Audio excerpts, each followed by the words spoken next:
नमस्कार। द देसी अड्डा पर आपका स्वागत है। मैं हूं राकेश तिवारी। देखिए, बिहार में विधानसभा का चुनाव है और ऐसे में आज मैं आपसे कुछ चर्चा करने वाला हूं। आज चर्चा होगी सिवान के ऐसे नेताओं के बारे में जिनकी पिछले विधानसभा चुनाव में महत्वपूर्ण भूमिका थी। ये या तो चुनाव लड़े थे, जीतते जीतते चुनाव हार गए और अब इस प्रतीक्षा में है कि इस विधानसभा चुनाव में इनको टिकट मिलेगा। कुछ इस इंतजार में है कि लोकसभा चुनाव के दरमियान उनका टिकट कट गया था तो ये आश्वासन मिला था कि उन्हें कहीं एडजस्ट किया जाएगा, पर क्या उनका टिकट इस बार उनको टिकट मिल पाएगा, इस बात का इंतजार है। तो देखिए, सिवान में वो नेता कौन है, उनका प्रोफाइल क्या है, कहाँ से वो दावेदारी ठोक रहे हैं, इस बात की आज हम आपसे चर्चा करने वाले हैं। क्योंकि जब विधानसभा का चुनाव जैसे जैसे नज़दीक आ रहा है वैसे वैसे गर्मी बढ़ते जा रही है, राजनीतिक तापमान जो है वो चरम पर पहुंचते जा रहा है। तो देखिए, सबसे पहले हम बात कर लेते हैं सिवान की पूर्व सांसद कविता सिंह की। कविता सिंह 2019 में लोकसभा का चुनाव जीतकर सिवान की एमपी बनी थी। 2024 का जब लोकसभा का चुनाव आया तो इनका टिकट कट गया और इनके जगह पर विजय लक्ष्मी कुशवाहा को टिकट दिया गया। ऐसा कहा गया कि बाद में कविता सिंह को कहीं एडजस्ट किया जाएगा। हालांकि कविता सिंह का कोई दोष नहीं है। कविता सिंह आज तक कोई चुनाव हारी नहीं है। उससे पहले वो दरौदा से 2 बार विधायक रह चुकी है। विधायक रहते ही 19 में जनता दल यूनाइटेड ने इन्हें टिकट दिया सिवान से और तब ये वहाँ की सांसद बनी। जब ये सिवान से टिकट पाई उस समय बीजेपी के जो निवर्तमान सांसद थे ओम प्रकाश यादव, उनका टिकट काटकर इनको टिकट मिला था। आप समझ सकते हैं कि सिवान की राजनीति में कितनी महत्वपूर्ण है, क्योंकि इनके पति अजय सिंह पूरे इलाके में बाहुबली नेता के रूप में जाने जाते हैं। मोहम्मद शहाबुद्दीन को खुली चुनौती देने वाले नेता हैं। उस जमाने में जब शहाबुद्दीन की तूती बोलती थी, अजय सिंह ने उनका मुकाबला किया और इसी का नतीजा रहा कि नीतीश कुमार ने अजय सिंह की शादी कराकर कविता सिंह को दरौदा से टिकट दिया। खरमास के महीने में शादी हुई थी। आप समझ सकते हैं कि जनता दल यूनाइटेड के कभी ये कितने करीब हुआ करते थे। तो आज कविता सिंह जनता दल यूनाइटेड में ही है। लोकसभा का चुनाव नहीं लड़ा, विजय लक्ष्मी कुशवाहा का साथ दिया। अब इस बात के इंतजार में है कि उन्हें टिकट मिले। लेकिन मामला फंसता तब है कि जिस दरौदा से कविता सिंह कभी विधायक हुआ करती थी, उसी दरौदा में जब ये सांसद बन गई तो वहाँ से बीजेपी के जो नेता हैं कर्णजीत सिंह उर्फ व्यास सिंह, वो विधायक हैं। 2 बार से वो भी विधायक हैं। उनकी दावेदारी मजबूत है। बीजेपी के कोटे में ये सीट चली गई है। तो अब कविता सिंह जाए तो जाए कहाँ। ले देकर एक बचता है रघुनाथपुर, जहाँ उनकी सासू माँ जगमातो देवी वहाँ से विधायक रह चुकी है। तो उस रघुनाथपुर में भी कांटे का टक्कर है जनता दल यूनाइटेड की तरफ से। हालांकि वहाँ की वो एक दावेदार है, लेकिन वहाँ लोजपा के नेता भी दावेदारी कर रहे हैं, क्योंकि पिछले चुनाव में लोजपा के प्रत्याशी मनोज कुमार सिंह को दूसरा स्थान आया था। मनोज सिंह अभी बीजेपी में है तो बीजेपी से वो दावेदारी कर रहे हैं। लोजपा से खान ब्रदर्स लोजपा में शामिल होकर वो टिकट के दावेदार हैं एनडीए की तरफ से। तो कुल मिलाकर कहा जाए तो अभी संशय में है कविता सिंह का क्या होगा। कुछ कहा नहीं जा सकता। टिकट मिलेगा नहीं मिलेगा ये कहना अभी मुश्किल है, लेकिन कविता सिंह एक मजबूत दावेदार के रूप में सिवान जिले में उपलब्ध हैं। अपने संपर्कों के आधार पर वो वो चुनाव प्रचार में भी एक तरफ से कहिए तो लगी हुई हैं, दरौदा में भी सक्रिय हैं और रघुनाथपुर में भी। अब देखिए कहाँ से उनको टिकट मिलता है, नहीं मिलता है। देखिए जो दूसरे नेता की बात कर लेते हैं, जिस दूसरे नेता की आप बात करेंगे वो भी सिवान के पूर्व सांसद हैं, उनका नाम है ओम प्रकाश यादव। 2 बार सांसद रह चुके हैं सिवान से, खुद निर्दलीय एक बार जीते हैं और एक बार वो बीजेपी के टिकट पर। 19 में इनका टिकट कट चुका था, 20 का चुनाव विधायक का सिवान से लड़े लेकिन जीत नहीं पाए, मामूली वोटों के अंतर से अवध बिहारी चौधरी से चुनाव हार गए। इस बार उनकी दावेदारी है, लेकिन उनकी दावेदारी पर सवालिए निशान है। खुद कभी कभी ओम प्रकाश यादव को भी लगता है कि शायद उनका टिकट कट जाए और इसीलिए ऐसा कहा जाता है, क्षेत्र में चर्चा है कि ओम प्रकाश यादव दूसरे पार्टियों के भी संपर्क में हैं।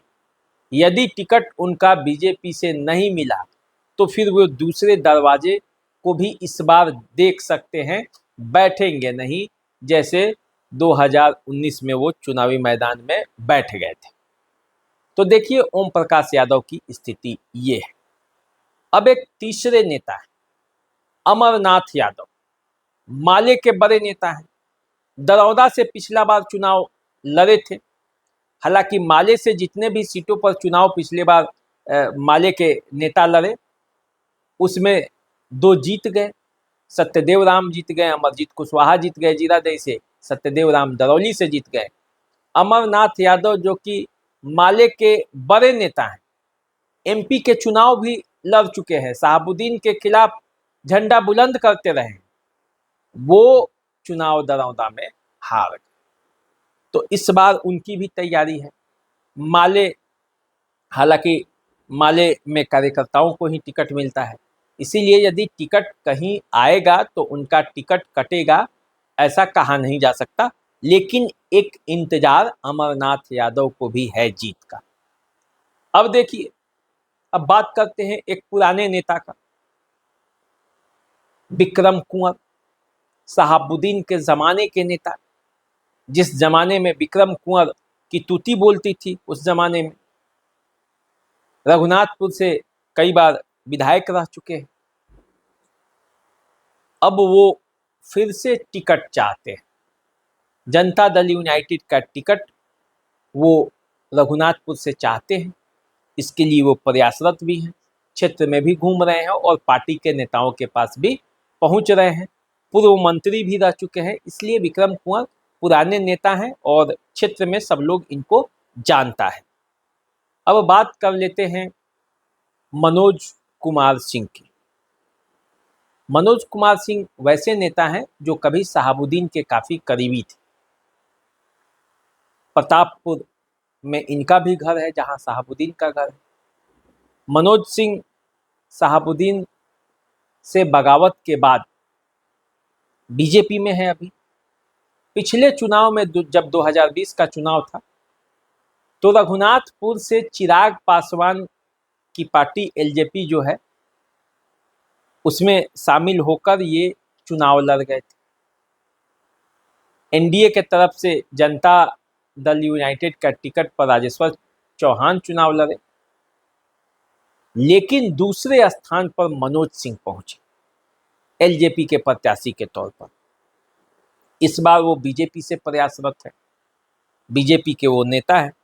तो देखिए मनोज सिंह को टिकट मिलता है, नहीं मिलता है, चुनाव लड़ते हैं, नहीं लड़ते हैं, ये भविष्य के गर्त में।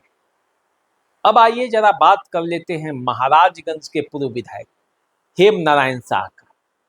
हेम नारायण शाह कई बार प्रयास किए, चुनाव लड़े, लेकिन उनको जीत शुरुआती दौर में मिली नहीं। पहला जीत उनको मिला 2015 के चुनाव में, जब जनता दल यूनाइटेड और आरजेडी एक साथ था और ये महाराजगंज से चुनाव जीत गए। महाराजगंज से जब चुनाव जीते तो 2020 तक ये विधायक रहे।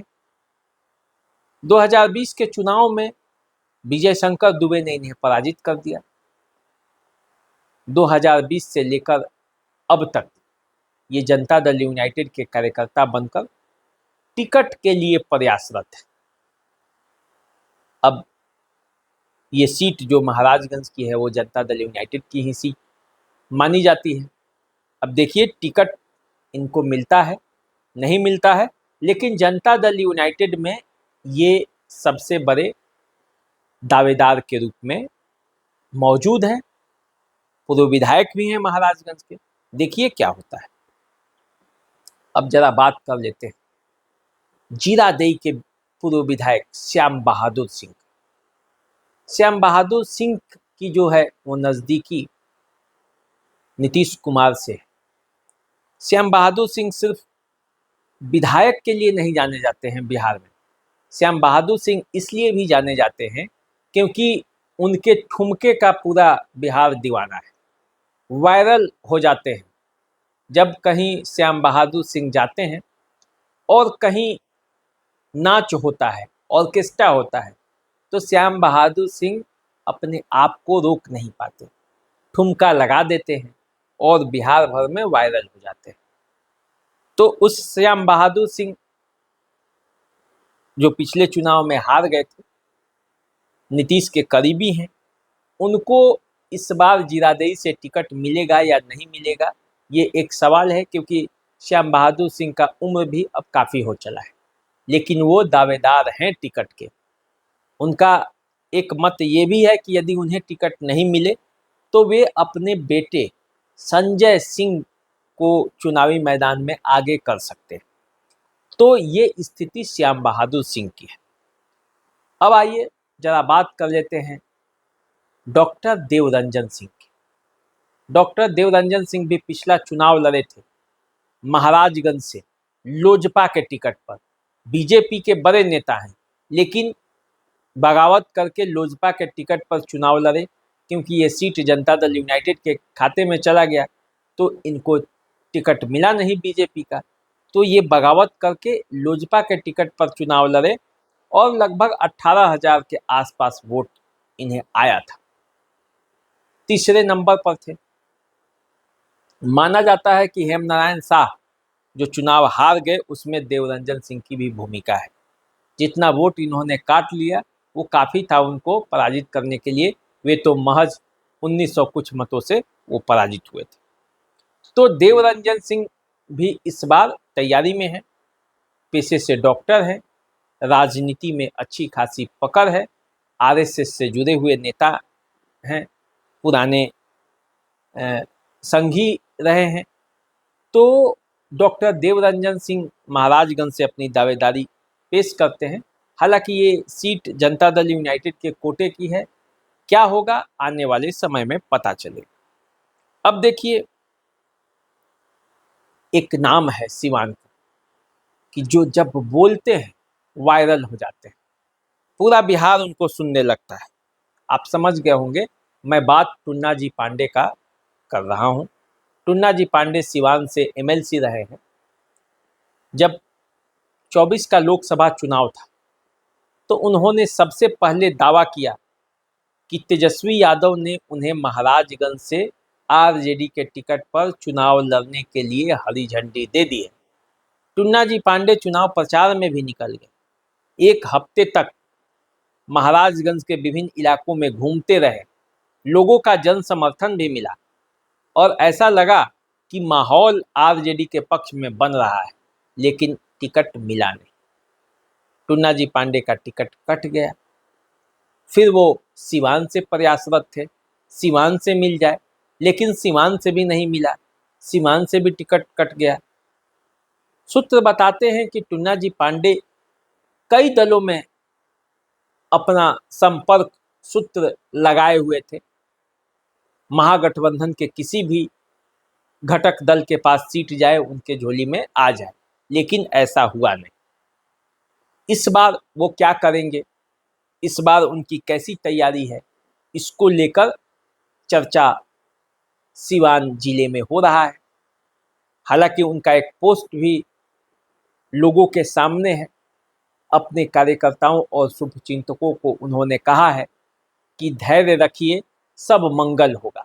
यानी कि टुन्ना जी पांडे इशारा दे रहे हैं कि क्या होने वाला है।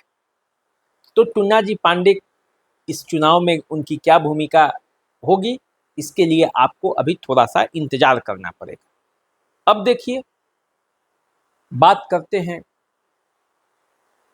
बसंतपुर के विधायक रहे, गुरियाकोठी के विधायक रहे सत्यदेव प्रसाद सिंह का। बसंतपुर विधानसभा क्षेत्र 2009 के पहले अस्तित्व में था। उसके बाद गुरियाकोठी में बसंतपुर का कई हिस्सा और कुछ हिस्सा महाराजगंज में शामिल हो गया। तो गुरियाकोठी से भी विधायक बन गए सत्यदेव प्रसाद सिंह और बसंतपुर से भी एक बार विधायक रहे। वो इस बार महाराजगंज से चुनाव लड़ना चाहते हैं जनता दल यूनाइटेड के टिकट पर। फिलहाल वो जनता दल यूनाइटेड में है, तो एक दावेदारी उनकी है। हालांकि उम्र उनका काफ़ी हो चला है, लेकिन राजनीति में उम्र देखता कौन। राजनीति तो बस संभावनाओं का खेल है, परिस्थितियों का खेल है। जो इसमें फिट बैठ जाता है वो चुनाव जीत जाता है।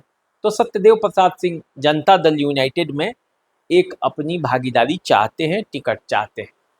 तो हेमनारायण शाह के बाद सत्यदेव प्रसाद सिंह का भी प्रयास है जनता दल यूनाइटेड में। अब देखिए क्या होता है।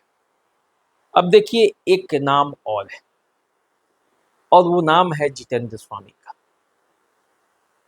जितेंद्र स्वामी स्वर्गीय उमाशंकर सिंह के पुत्र हैं, पूर्व सांसद महाराजगंज से रहे हैं और 77 से 95 तक लगातार विधायक रहे। फिर 2000 से भी विधायक थे। 2095 में वो बैजनाथ पांडे से हार गए, लेकिन उसके बाद फिर विधायक थे। उस उमाशंकर सिंह के बेटे हैं जितेंद्र स्वामी। क्षेत्र में अच्छा खासा पकड़ है, गांव-गांव में इनके कार्यकर्ता हैं। ये किसी भी दल में और सारण सीवान के किसी भी विधानसभा क्षेत्र में चुनाव लड़ने की स्थिति में रहते हैं। संपर्क इनका बड़े बड़े नेताओं से है, पिता की विरासत है, खुद सक्रिय रहे हैं। 2004 में महाराजगंज से सांसद का चुनाव भी लड़ चुके हैं। हालांकि उन्होंने इस बार मना किया है कि वो लोकसभा का चुनाव लड़ेंगे, लोकसभा के दावेदार हैं, लेकिन वे चाहते हैं कि उनके बेटे को कहीं से टिकट मिल जाए। तो जितेंद्र स्वामी की क्या भूमिका रहती है इस चुनाव में, टिकट में वो किस तरह की भूमिका निभाते हैं, ये भी देखना है। अब देखिए, नूतन वर्मा जो पिछले बार गुरियाकोठी से आरजेडी के टिकट पर चुनाव लड़ी थी, वो भी एक दावेदार हैं गुरियाकोठी से।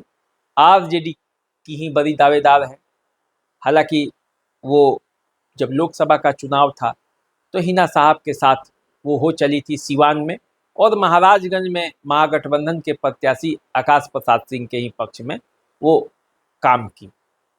तो देखिए, नूतन वर्मा को इस बार राजद का टिकट मिलता है नहीं मिलता है, ये आने वाले समय में पता चलेगा, लेकिन नूतन वर्मा भी एक दावेदार है। इसी गोरियाकोठी से अशोक कुमार सिंह कभी भाजपा के नेता थे, जनसुराज होते हुए अभी कांग्रेस में हैं। ये भी टिकट चाहते हैं, पिछला चुनाव भी इन्होंने लड़ा था। तो अब गोरियाकोठी में इनको टिकट मिलता है नहीं मिलता है, क्या परिस्थितियां उत्पन्न होती है, ये आने वाले समय में पता चलेगा। अब देखिए, एक और बड़ा नाम है, आजकल सिवान में काफ़ी चर्चित रहता है, सब लोग जानते हैं, सोशल मीडिया पर भी वायरल होते रहते हैं। नाम है जीवन यादव। जीवन यादव पिछला लोकसभा का चुनाव सिवान से लड़े थे, अवध बिहारी चौधरी के खिलाफ, हिना साहब के खिलाफ। इस बार वो टिकट चाहते हैं, फिर सिवान का भी चाहते हैं, नहीं मिले तो जीरादेई से भी प्रयासरत है, ऐसी चर्चा है पूरे इलाके में। जीवन यादव कई मामलों में चर्चित रहते हैं, जमीन से जुड़े हुए कई धंधे हैं, जमीन खरीद बिक्री का इनका मुख्य धंधा है। हिना साहब और साहबुद्दीन को ये नेता मानते हैं, कहते भी हैं कि हम उनको मानते हैं। कई बार हालांकि विरोध में भी स्टेटमेंट आया हुआ है। तो कुल मिलाकर जीवन यादव एक चर्चित व्यक्ति हैं सिवान के, और वो भी इस चुनाव में लड़ना चाहते हैं। आरजेडी से उनकी दावेदारी है, देखना है क्या होता है। अब जरा बात कर लेते हैं रघुनाथपुर से जो जदयू के प्रत्याशी थे राजेश्वर चौहान। तीसरे नंबर पर हालांकि वो आ गए थे, लेकिन वो भी एक दावेदार हैं, वो भी चुनाव लड़ना चाहते हैं। परिस्थितियां क्या होगी समझने वाली बात है। अब एक और दावेदार हैं, दरौंदा से कभी आरजेडी के प्रत्याशी थे उमेश सिंह रमसापुर पंचायत के रहने वाले हैं। उनकी माता जी वहाँ की मुखिया हैं, इनकी पत्नी दरौंदा की प्रखंड प्रमुख है। तो कुल मिलाकर उमेश सिंह की राजनीतिक हैसियत तो बनती है, लेकिन वे अभी जनता दल यूनाइटेड में हैं, वो महाराजगंज से चुनाव लड़ना चाहते हैं। तो देखिए टिकट उनको क्या मिलता है नहीं मिलता है, इस बात की चर्चा हो रही है। अब देखिए एक पुराने नेता की बात करते हैं, सिवान से विधायक रहे हैं, मंत्री रहे हैं, लगातार सिवान में मेहनत करके चुनाव जीते, और जब जीते तो जीतते चले गए। नाम है व्यासदेव प्रसाद, बीजेपी के सिवान विधानसभा क्षेत्र के कद्दावर नेता। लेकिन पिछला चुनाव में वो उनका टिकट कट गया था, निर्दलीय प्रत्याशी के तौर पर वो चुनाव लड़े थे और काफ़ी कम वोट आया था। इस बार भी वो प्रयासरत हैं उम्र के, हालांकि वो जिस दहलीज पे खड़े हैं उसमें चुनाव लड़ना संभव नहीं, लेकिन वे अपने बेटे को आगे किए हुए हैं, और इस चुनाव में क्या होगा ये आने वाले समय में पता चलेगा। जो सूत्र बता रहे हैं उसके हिसाब से उनके बेटे इस बार दावेदारी कर रहे हैं बीजेपी के तरफ से। अब देखिए जीरादेई से जो कमला सिंह कुशवाहा पिछला बार चुनाव लड़ी थी, उनकी क्या राजनीतिक स्थिति बनती है, क्षेत्र में उनकी दावेदारी है। टिकट मिलेगा नहीं मिलेगा कह नहीं सकते, क्योंकि पिछली बार जो है वो काफ़ी अधिक वोटों के अंतर से हारी थी। सिवान में सबसे अधिक वोट से यदि कोई चुनाव हारा था तो वो जीरादेई की जदयू प्रत्याशी थी कमला सिंह। तो इस बार क्या होगा देखना है। अब देखिए एक दावेदार हैं रमेश सिंह कुशवाहा, बहुत बड़े नेता मानकर चलिए सिवान की राजनीति के, क्योंकि ये माले में भी रहे हैं, आरजेडी के जिलाध्यक्ष रहे हैं, जीरादेई से विधायक रहे, और सबसे बड़ी बात कि मौजूदा समय में इनकी ही पत्नी सिवान की सांसद है, और विजय लक्ष्मी कुशवाहा के जीत में रमेश कुशवाहा की ही रणनीति काम कर रही है। देखिए रमेश कुशवाहा ने ही उनको टिकट दिलवाया, रमेश कुशवाहा के ही चुनावी रणनीति के तहत चुनाव लड़ा गया और वो जीती। एनडीए के वो सांसद हैं, और रमेश कुशवाहा जीरादेई से चुनाव लड़ना चाहते हैं। देखिए रमेश कुशवाहा 2015 में जीरादेई से विधायक रहे, 2020 का जब चुनाव आया तो उनका टिकट काट कर कमला सिंह कुशवाहा को दिया गया, और इसी का नतीजा रहा कि जीरादेई में कमला सिंह कुशवाहा हार गई। इस बार फिर रमेश सिंह कुशवाहा की दावेदारी है कि जीरादेई का टिकट उन्हें मिलना चाहिए, वे जीरादेई से चुनाव लड़ना चाहते हैं। तो एक तो माले में रहे हैं तो माले के कार्यकर्ताओं से भी संपर्क रहा है, आरजेडी में रहे हैं आरजेडी के कार्यकर्ताओं से संपर्क रहा है, उसके बाद एनडीए में जनता दल यूनाइटेड में है तो, और उनकी पत्नी सांसद हैं। तो इस तरीके से देखा जाए तो रमेश सिंह कुशवाहा की दावेदारी मजबूत बनती है।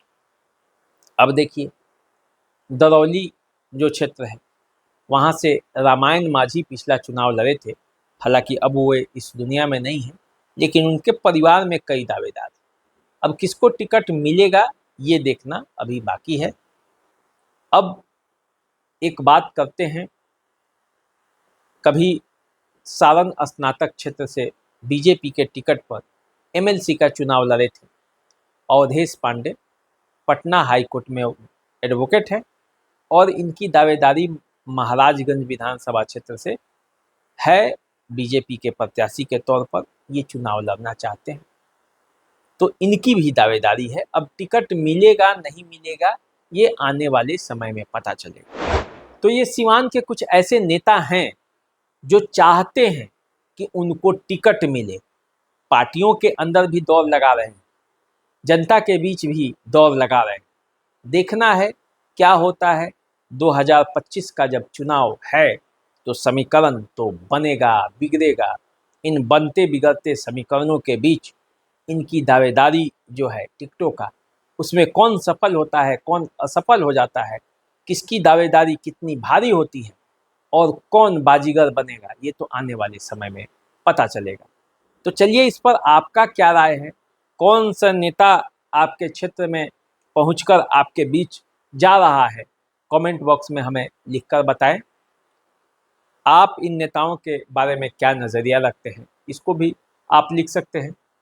अभी हमें दीजिए इजाज़त, चैनल को सब्सक्राइब कर लीजिए। अगर फेसबुक पर देख रहे हैं तो फॉलो कर लीजिए। नमस्कार।